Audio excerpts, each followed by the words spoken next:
A problem you can have with high frequency training, like training every single day, is some days you'll come in and you'll just feel terrible. So like some days you should actually take off, but usually it's better to come in and actually lift or exercise. So something that I recommend is, like, let's say you're doing a shoulder workout like today, and I usually do 3 or 4 sets of everything.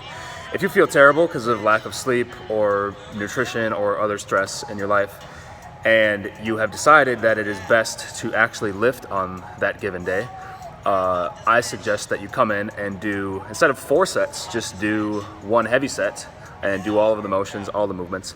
And what you get is you get the blood flow benefits, you get the some aerobic type training if you're moving fast, you get some nutrient partitioning, you get all the benefits of actually training, and you'll probably feel better the next day because of like a slight potentiation factor, instead of just like laying at home and doing absolutely nothing. So here is the video with a little bit more explanation. So this day I didn't really feel the best coming in. I think it was like a Sunday, and I was gonna lift anyways and do a shoulder workout. So I started off with these iso holds, which if you watch my stuff, you're probably pretty familiar. Like, these were just 30-second holds, the single leg standing for ankle and glutes, and then the split squat hold for pretty much everything. And then I was doing upper body training, so I threw in this isometric push-up hold, and then this dead hang hold kind of for shoulders.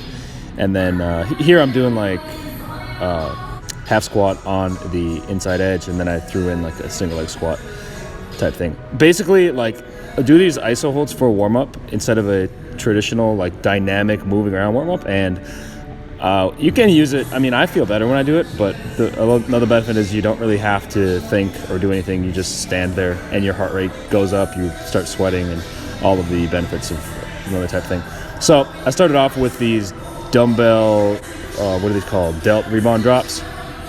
And I might have started with like 5-pound dumbbells for a set, and then I did 10-pound dumbbells, and then I ended with 15-pound dumbbells. So like in reality, I could have done 3 sets at 15, but I just did a 1 warm-up, 2 warm-up, and then 1 that was difficult. And I'm doing the same thing on every single exercise here. Like, I'm just starting super light and going through this. So this was like 10 reps of a rear delt raise.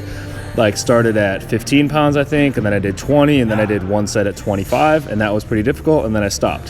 Whereas on a traditional training day, on this shoulder day, if I wanted to get 4 sets of everything, I would probably do like 1 warm-up set and then 4 sets with a difficult load.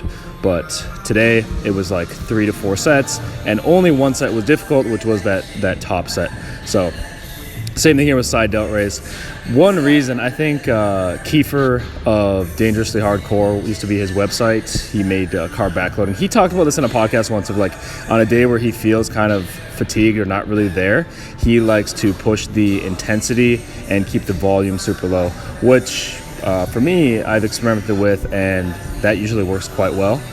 And I mean, if you're going for hypertrophy benefits, volume is pretty important, but training at a high volume is difficult because it fatigues you and you get tired. So you still want to do the motions, get some stimulus in the muscle. And he had a podcast with, I think, Monty Spicer too, who was like, stimulate, don't annihilate. So like, you're really just stimulating these muscles or the shoulders on this day, and you should feel better going in the next day.